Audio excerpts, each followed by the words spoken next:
तुम्ही केली, शेवट मी करणारच.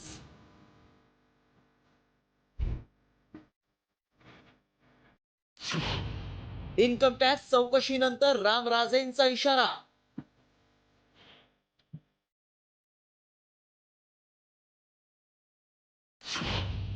निंबाळकर कुणाचा बदला घेणार?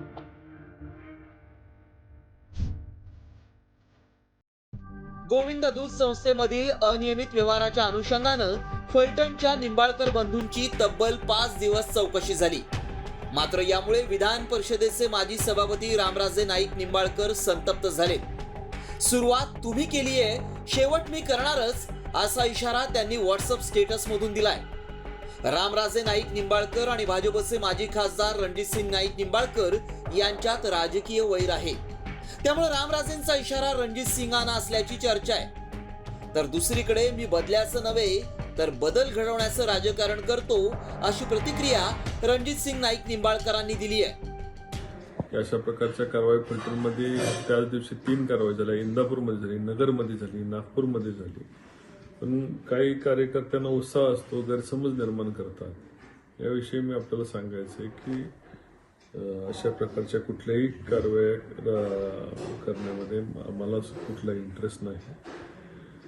आणि कुठलेही बदल्याचं राजकारण, कुठल्याही अशा प्रकारचं राजकारण करण्यामध्ये मला इंटरेस्ट नाही. आम्हाला बदलाव आणायचा आहे, बदला घ्यायचा नाही. निवडणुकीपूर्वी फलटणमधील राजकारण रंगलं होतं. मात्र आता त्याचा पार्ट 2 सुरू झालाय. भाजपला जे नडले ते अडकले, अशी भावना व्यक्त होतीये. राष्ट्रवादी फुटल्यानंतर रामराजे नाईक निंबाळकरांनी अजित पवारांना साथ दिली. मात्र भाजपचे तत्कालीन खासदार रणजितसिंग नाईक निंबाळकरांशी वितुष्ट आल्यामुळं रामराजे निंबाळकरांनी विधानसभा निवडणुकीत तुतारी फुंकली. त्यांचे चुलत बंधू संजीवराजे नाईक निंबाळकर यांनीही शरद पवारांच्या राष्ट्रवादीत प्रवेश केला.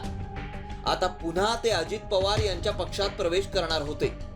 मात्र त्याआधीच इन्कम टॅक्स विभागानं छापेमारी केली. त्यामुळे रामराजे नाईक निंबाळकर या सर्व प्रकरणाचा कसा शेवट करणार आणि त्यांच्या निशाण्यावर कोण आहे, याबाबत उत्सुकता आहे. रिपोर्ट, साम टीव्ही न्यूज.